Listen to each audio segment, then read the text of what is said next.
This is where we get to our first and most important recommendation, which is to contact the customer. Hi there, Kelsey Toner here, the founder of Guest Focused Tour Business Coaching, where every day myself and our team of talented, handsome, good-looking, and experienced tour business coaches are doing their absolute best to help you build a thriving, profitable tour business. Welcome back to our series on credit card disputes. We know them, we love them.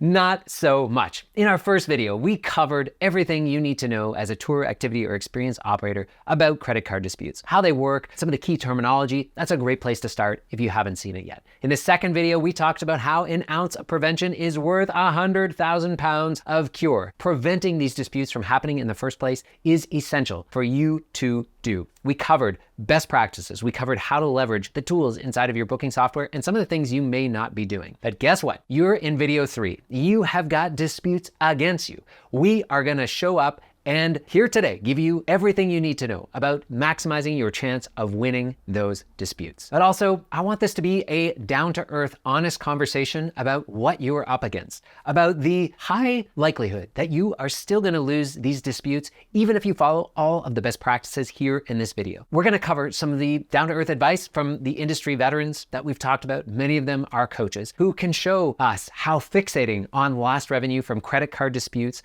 can ultimately be self-defeating. It can pull our focus away from much more important initiatives to grow our sales and grow our profits. So to begin, let's start with the current landscape. I had the opportunity to speak at a recent tour operator event, and there were hundreds of operators in the room on a session on credit card disputes, and it was like a circle of trauma. It was many operators really frustrated that they had lost thousands of dollars, and in some cases, tens of thousands of dollars in disputes, despite submitting overwhelming evidence that these people had booked this tour, that they had come on this tour. The reality is that this sucks. We are living in an environment where we've heard from our booking software sources that at least 4/5 of the time, even with really strong evidence, if the dispute goes through the entire dispute process, you as a tour, activity, or experience operator are likely to lose. And this isn't because, I want to be totally clear on this, this isn't because you've done anything wrong. It's simply because of the landscape we're in, that banks are siding with their card holders who are ultimately, what? Their customers. In this video, we're going to give you a bit of a decision tree. We're going to give you our recommendations or what to do, but ultimately it's going to be up to you if it's worth this time, energy, and effort to participate in these disputes. As you'll see, there's some low-hanging fruit and some really recommended best practices that are going to set you up for success. Let's get started. So when you receive a dispute, hopefully your booking software will notify you, and you have two choices. One, accept the dispute and move on, meaning you don't have to actually submit an evidence packet. You can just let the process play out. You have a window of time to submit that evidence. If you don't, it will still go through the resolution process and you're almost certainly not going to win. Two, fight the dispute with evidence. Sometimes accepting a dispute and focusing your energy elsewhere might be the smart business decision. However, if you do decide to fight, let's make sure you do it right. As mentioned, your booking platform should send you an immediate dispute notification. It's going to provide a form to collect your evidence, and it should have already compiled a sort of minimum viable evidence packet. Sometimes submitting that is enough or the right choice to make. Submit everything to the bank and you can track the dispute status. Some key deadlines to know. Evidence submission, you usually have between 7 and 10 days. The bank review period is 60 to 90 days, and that final resolution is up to 120 days. This is where we get to our first and most important recommendation, which is to contact the customer. One of the most effective strategies to winning a dispute once it's been started by that customer is to reach out and get them to withdraw the dispute with their bank. Now, you also need written record or some evidence communicated to you that you also submit in your evidence packet. As we covered in the first video, this doesn't ultimately change the timeline of the dispute. Even if a customer withdraws that credit card dispute, you're still not going to have access to that money for the next 90 to 120 days, almost certainly. However, this is very strong evidence in your favor. If both the customer and you submit evidence that they have withdrawn, that you've sorted this out, then there's a much, much higher likelihood that this is going to resolve in your favor. So to really emphasize this, a verbal agreement is not enough. Again, we can't submit a recording of a phone call, a conversation. It needs to be in writing. And keep in mind, remember, a lot of these disputes can be simple misunderstandings. They can be forgotten charges. So work first and foremost, or put someone on your team in charge of reaching out to try and get the dispute withdrawn.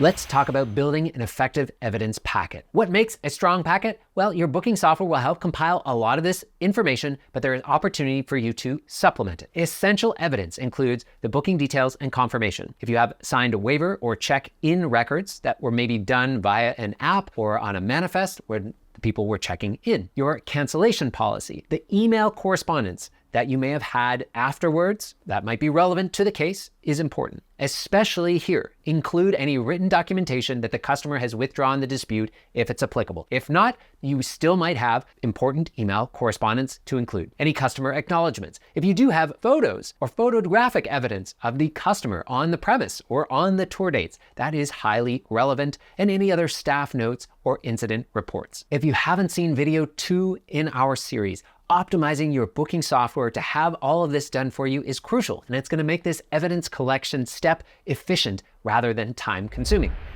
Remember that this process is, yes, frustrating for us as tour and activity business owners, but 9 times out of 10, it's also super frustrating for customers. They may not be totally clear on the dispute process. They may not be able to get in touch with somebody at their bank. They don't even know where their money is or why they don't have it yet. And so oftentimes, moments in our own business where we've had the occasional credit card dispute and we've reached out to folks, we were often able to help provide clarity on, hey, here's the situation, here's the process, here are some of the timelines. We would often make the case of like, hey, here are some of the advantages as to why retracting the dispute is the best way forward. You might be able to offer a wide range of different solutions or outcomes that aren't limited just to this dispute process. Many times that might be enough to convince somebody to withdraw a dispute or find an alternate resolution. That being said, there's going to be times where you can't get a hold of somebody when it's clearly fraud or somebody has bad intentions. In those instances, we're going to do our best to win the dispute, but of course, that's what we've got to talk about next. So how can we maintain perspective? While losing a few hundred or a few thousand or even tens of thousands of dollars in credit card disputes obviously hurts, consider how our time might be better spent. If we were to focus our energy and attention on building new partnerships, on improving the conversion rate on our website, developing new products or new business, training our team, enhancing the customer experience, these activities often generate thousands, if not hundreds of thousands in new reoccurring revenue, far outweighing dispute losses.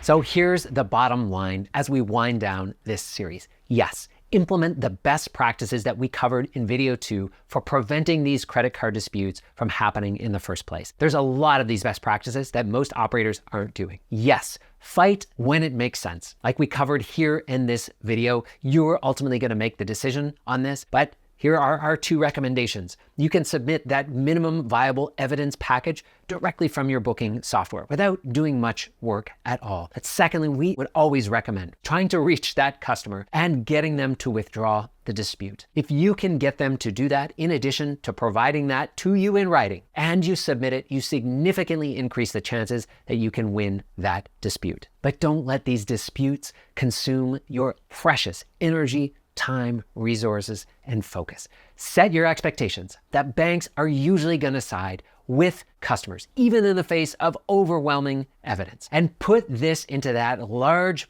bucket of things that we can't control as a business owner. There's nothing we can do about it. And as you've seen from this series, ensure that your prevention systems are solid. Ensure that you've got some of the best practices that we shared in this video for winning those disputes. But most importantly, focus your time and energy on what you do best, wowing and delighting as many guests as possible and growing your tour and activity business. Look, if you found this series helpful, it would mean the world to me if you shared it with a friend, a colleague, post it online. That's really how word gets around that these videos are out there. If there's something that we missed and you want to weigh in down below, that would also mean a lot to us. Share a best practice, some perspective on this whole world of credit card disputes. And we know many of you are veteran tour operators yourselves. Thanks so much for sharing with our community, and hit like and subscribe if you enjoy these types of videos and you want to see more of them. Thanks so much for being here, and I look forward to seeing you in the next video.